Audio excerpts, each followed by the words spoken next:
Bonjour à toi. Aujourd'hui, suite de la vidéo sur les deux stratégies de sortie. Donc je t'invite à la regarder si tu ne l'as pas encore vue. Donc je parlais en gros des deux façons de sortir de manière indirecte et d'une manière directe. Et suite à celle-là, je voulais rebondir sur les personnes qui m'ont parlé du fait de dire en fait il suffit juste de dire non pour sortir d'emprise et puis voilà, c'est tout, c'est très très simple. En fait non, c'est pas si simple que ça. Parce que ce qui se passe à l'intérieur de nous, c'est que lorsque nous disons non à quelque chose, eh bien, il faut pouvoir assumer les conséquences qui vont aller avec. Or, lorsque nous prenons une décision et que nous ne sommes pas seuls, que nous sommes chefs de famille, que nous avons un conjoint, que nous avons des enfants, que nous cohabitons avec quelqu'un, il y aura aussi une conséquence, même plusieurs conséquences sur l'ensemble de la famille. Et donc, quand les personnes me disent, mais en fait, il suffit d'être dans la désobéissance civile, il suffit juste de dire non pour que tout ça s'arrête, pour moi, c'est vrai et c'est pas vrai.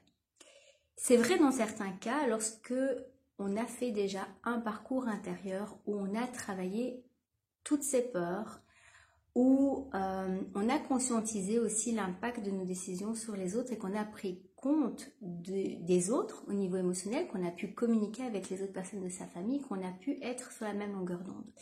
Alors, mon mari et moi avions fait une vidéo que je te mettrai dans la description qui s'appelle « Comment trouver chaussures à son pied ». Donc, c'est une vidéo qui permet où on te donne des outils par rapport à l'engagement, je dirais plus au mariage maintenant spécialement, mais à l'engagement qu'il peut y avoir dans la construction d'un foyer.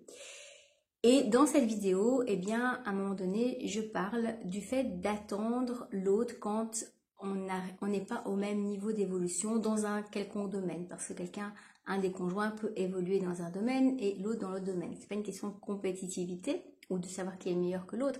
C'est juste une question de savoir est-ce qu'on est sur la même longueur d'onde au niveau de l'évolution qu'on a dans le couple.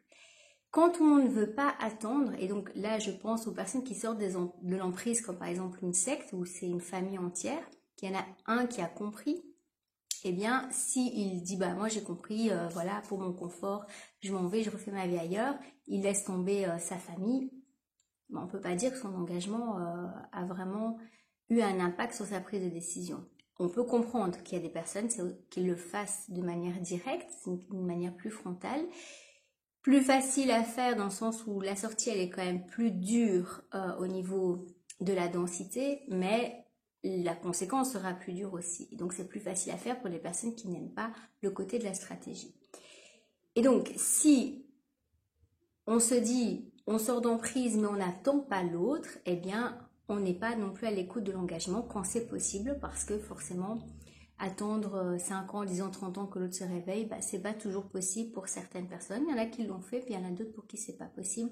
Il y a aussi un côté où on doit apprendre à se respecter et connaître ses limites et savoir ce qui est possible. Donc c'est vraiment au cas par cas. Mais quand j'entends des personnes qui me disent sous mes vidéos, finalement, il suffit juste de dire non et puis c'est si simple. Si c'était si simple, on le ferait tous. Et pourquoi on n'arrive pas à dire non ? Alors voilà mon sentiment par rapport à l'expérience que j'ai de mon vécu et des personnes que j'accompagne, c'est qu'en fait, pour dire non, c'est pas le fait seulement de dire non, c'est le fait aussi d'avoir fait d'abord un travail émotionnel intérieur. Et quand je parle d'un travail émotionnel, ça veut dire qu'on n'est plus dans les peurs de quoi? Les peurs de manquer, les peurs du qu'en dira-t-on, les peurs d'être abandonné, les peurs de se séparer de quelqu'un, les peurs de perdre son travail, les peurs de ne plus avoir à manger, de se retrouver dehors.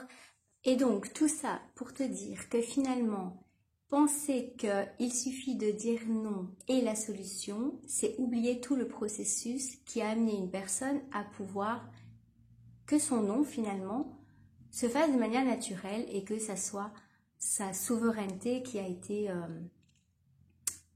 révélée par ce non. Une autre chose qu'il faut savoir, c'est que si on dit aux personnes, mais en fait, il suffit de dire non et puis voilà, ça peut aussi se considérer comme de la manipulation. Pourquoi ? Parce que ce que moi j'explique aux parents aussi par rapport au port du masque, c'est que est-ce que c'est la personne qui va influencer l'autre à dire non ou à se positionner qui va subir les conséquences qui vont être liées à ça? Bien sûr que non.